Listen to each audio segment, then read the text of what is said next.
The words domain expansion are quickly becoming as iconic as the word bankai is in the world of Bleach. The moment someone busts out one of those, the person they're fighting knows immediately that the difficulty level just shot up from what might have been a level 5 fight to a level 100 fight. When domain expansion is used, it can be a literal checkmate in the world of Jujutsu Kaisen that finishes the fight that previously had transpired. But given there are so many different types of domain expansion in the series, it might be hard at times to keep track of them all, let alone all the ones that are the coolest, which is why in today's video we're going to be breaking down the various domain expansions we have here in Jujutsu Kaisen, and there will be mild spoilers ahead if you are an anime only viewer. So with that being said, let's dive into the video. Domain expansions are equally awesome as they are sometimes overly complicated to grasp, so we'll keep the overview of what a domain expansion is in concept very short before we unpack the more complicated domain expansions that we're going to be looking at today. Domain expansion under normal circumstances can only be used once per day unless your name is Gojo or unless you're somebody like Sukuna. Then, like most things Gojo and Sukuna, the rules don't apply to you because they're walking cheat codes. But the reason why domain expansion can only be used once in a day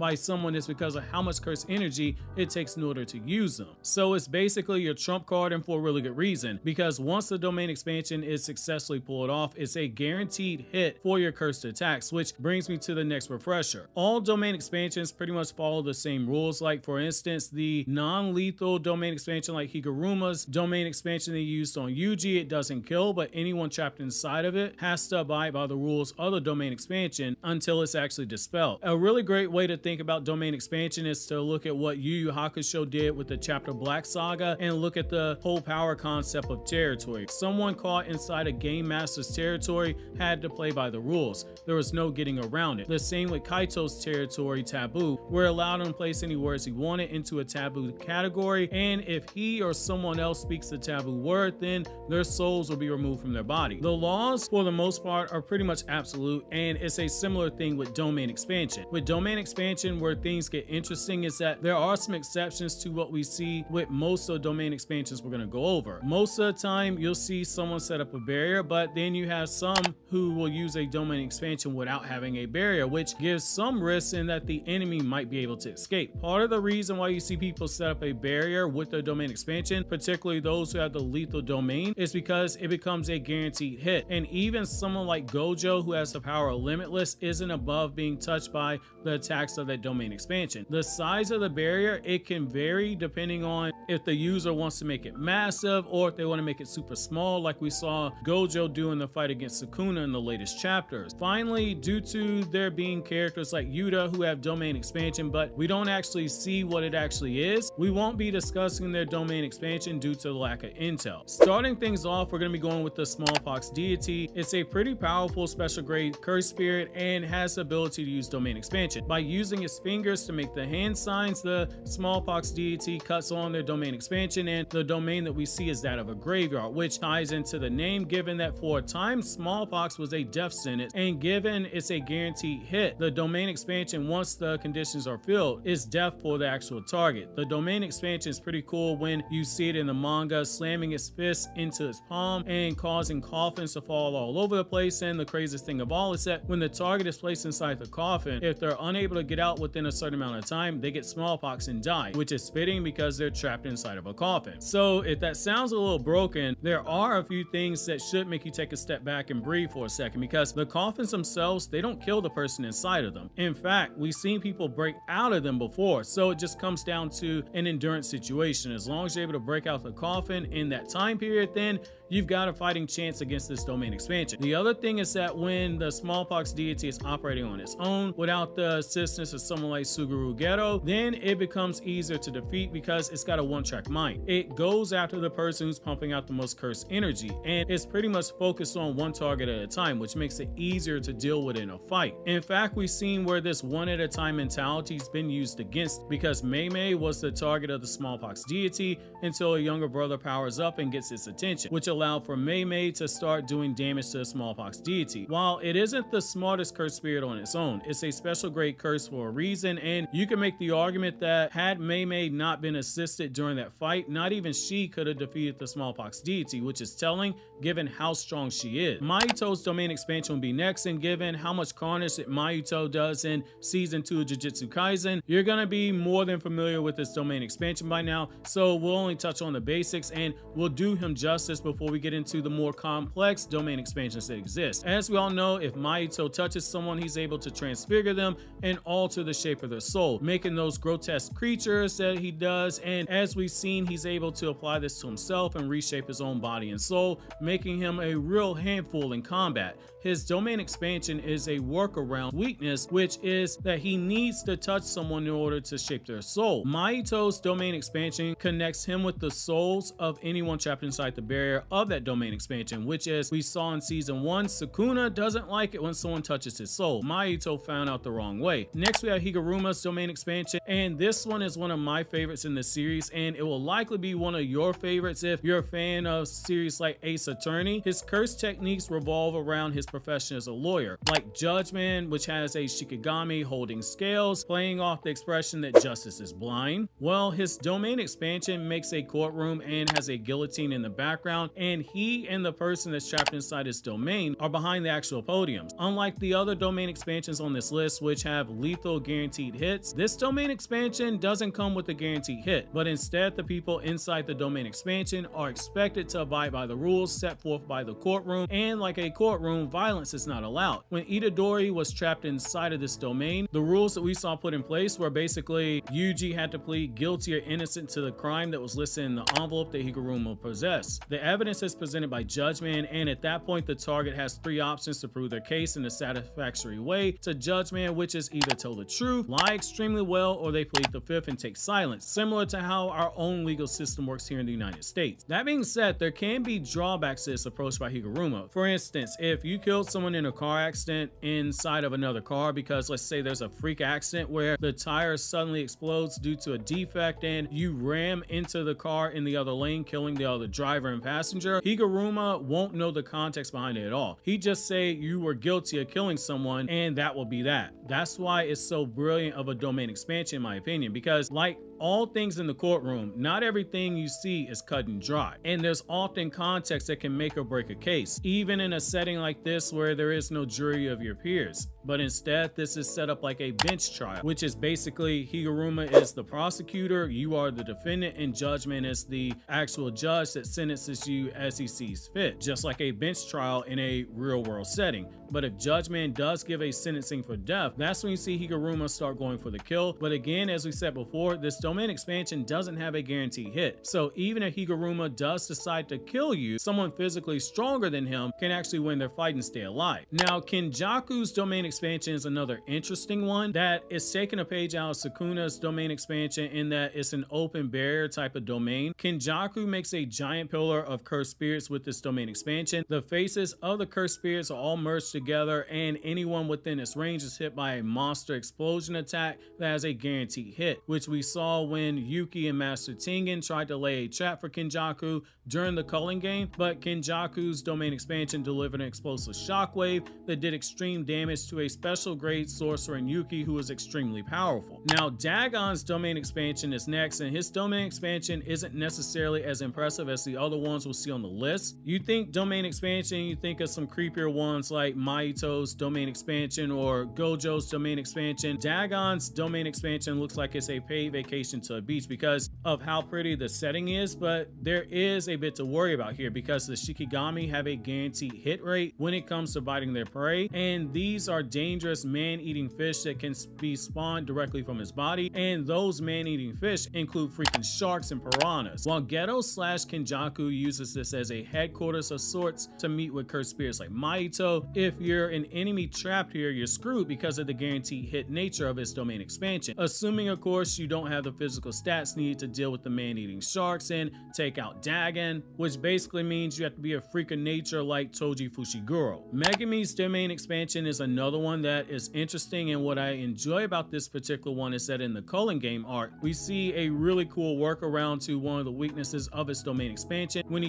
uses a gymnasium as a barrier during his fight, which is so unorthodox but clever that somewhere Naruto Uzumaki's probably smiling at how clever this was. Megumi's domain expansion pretty much makes good use of his skill as a Shikigami user. He floods the entire area with shadows and produces a Shikigami that Megumi is in need of, and using it extremely quickly, but unlike the other domain expansions, he doesn't have a guaranteed hit rate. But again, his usage of the 10 shadows and his own cleverness allows him to make up for more than that disadvantage. We see him making clones out of himself from the shadows in the domain expansion, as well as a clever use of his Shikigami. However, again, there's a reason he needed to be inside the gymnasium in order to use his domain expansion. It's because of, as of right now, as of this recording, he's unable to produce his own barrier for the domain expansion. However, just based off what we've seen, if Megumi ever learns to add a barrier to his domain expansion and turns this into a guaranteed hit, it's going to be one of the deadliest domain expansions we have in the series, because it's got that much potential to be busted, especially if he's able to increase the length and time at which he can maintain his domain expansion. Now, Sukuna's domain expansion is one befitting of the man many people consider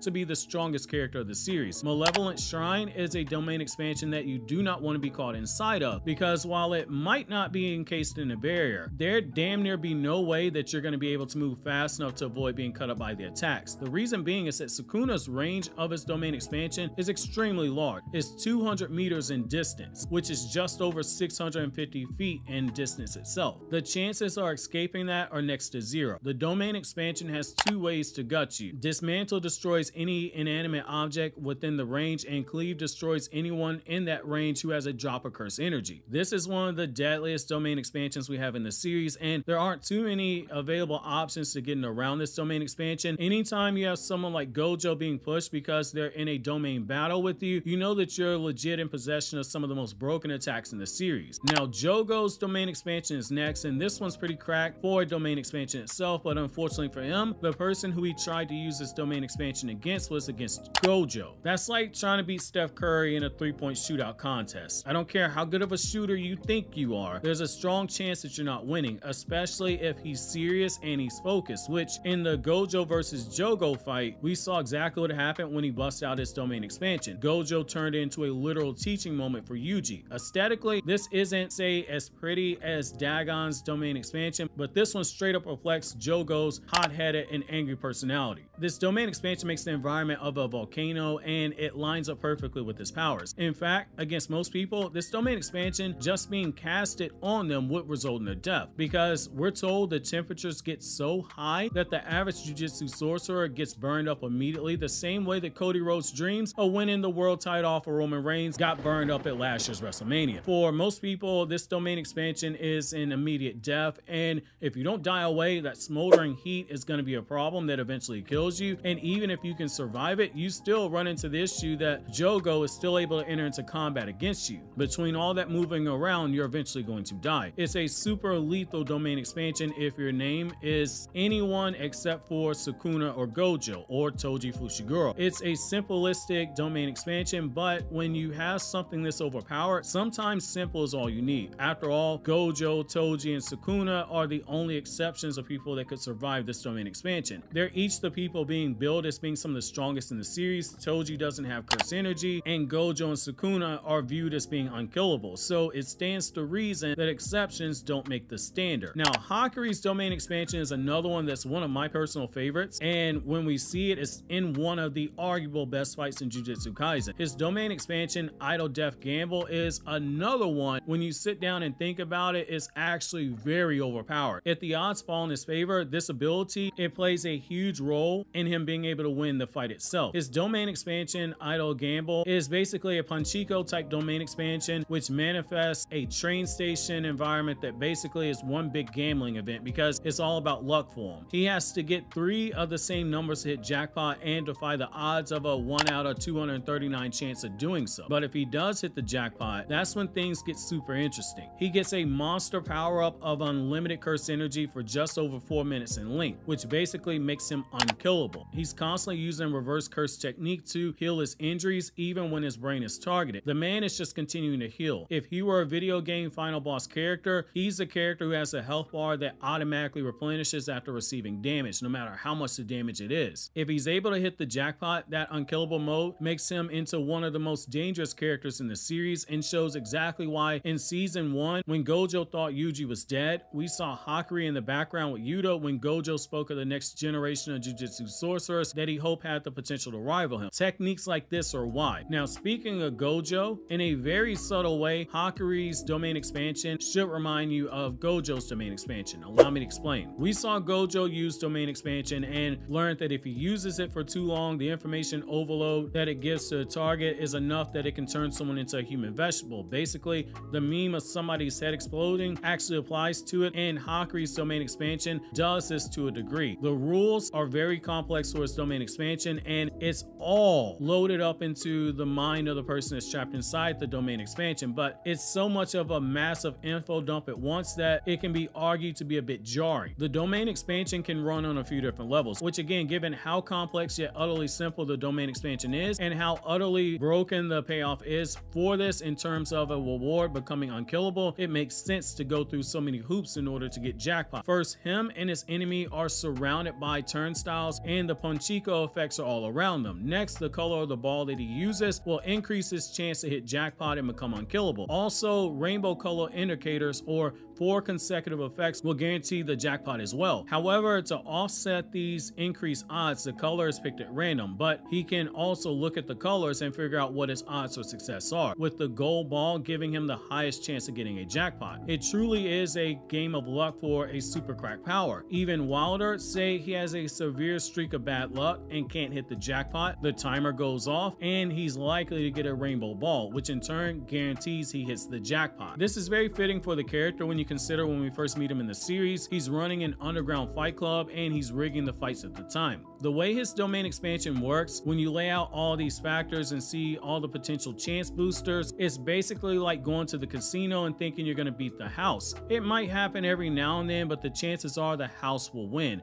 Hence the expression, the house always wins. Now, this is where it gets even more cracked, and it's why I love the character so much. Remember how we said most people can only perform domain expansion once per day because of how taxing it is, but I said there are exceptions to the rule? Well, Hakari, if he hits the jackpot, is one of those exceptions. So on top of him basically having auto healing damage, his cursed energy levels are also replenished back to their normal levels, which allows him to go into domain expansion all over again. Now it gets even wilder when you factor in the fact that if there's an even or an odd number in the last jackpot that he hits, the benefits of increased possibility stage are in play here, which basically is another quick path towards hitting the jackpot and becoming unkillable for another 4 minutes and 11 seconds. The house always wins is an expression for a reason, and Hakari is an example of that expression. Now, Gojo's domain expansion, Unlimited Void, single-handedly made domain expansion an iconic phrase in the anime community. When this domain expansion is used, if your brain was a computer, it just overheats and shut down. But because he's filling your mind with so much information that the mind itself can't process, in only 0.2 of a second, the domain expansion will fill your mind with half a year's worth of info. And when he used it for the short duration during the Shibuya arc, the humans caught in the expansion needed some time to recover just from the short use of domain expansion. When the target is hit with Unlimited Void, the information overload basically freezes them in place, and Gojo is the last person I ever want to have that kind of power over me, because as we've seen, Gojo can put a smile on his face in 1 second and he can turn into a savage in the next second, especially if Gojo's already pissed off. Now, Naoya's domain expansion is a domain expansion that is really overpowered, and it requires a decent amount of breakdown to explain. It's almost up there with Hakari's domain expansion and how complex it is. His domain expansion is called Cell Moon Palace, and it comes with a guaranteed hit function like a lot of the domains on this list.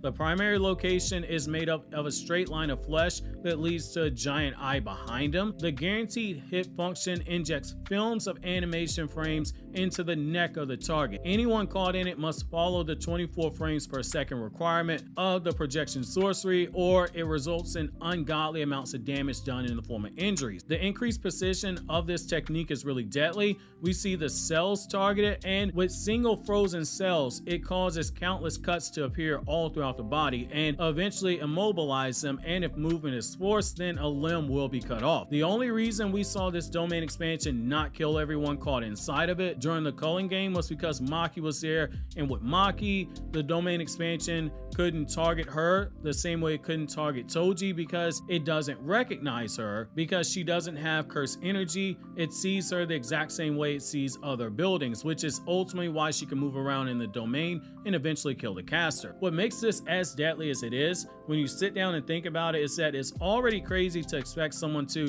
match the movements of 24 frames a second. But when you add in the movements of your cells are also factored into this, it makes it virtually impossible to get around. Like, I know this is anime, so we've seen some really crazy stuff before, but off the top of my head, I can't think of someone who's literally able to control individual cells in their body. And with a world like Jujutsu Kaisen, where we see a lot of fantastical elements, this is also something that is really, really hard to actually maintain if you're trying to actually counter it. That's where the exceptions to the rule come in. Gojo, Sukuna, and Hakuri in his unkillable mode are the only ones I can think of off the top of my head who have the cursed energy that I would even consider betting on them being able to work around this domain expansion. However, that's going to be it for my breakdown over the domain expansions in Jujutsu Kaisen. Let me know which one is your favorite, and while you think that over, click here to watch these other Jujutsu Kaisen videos.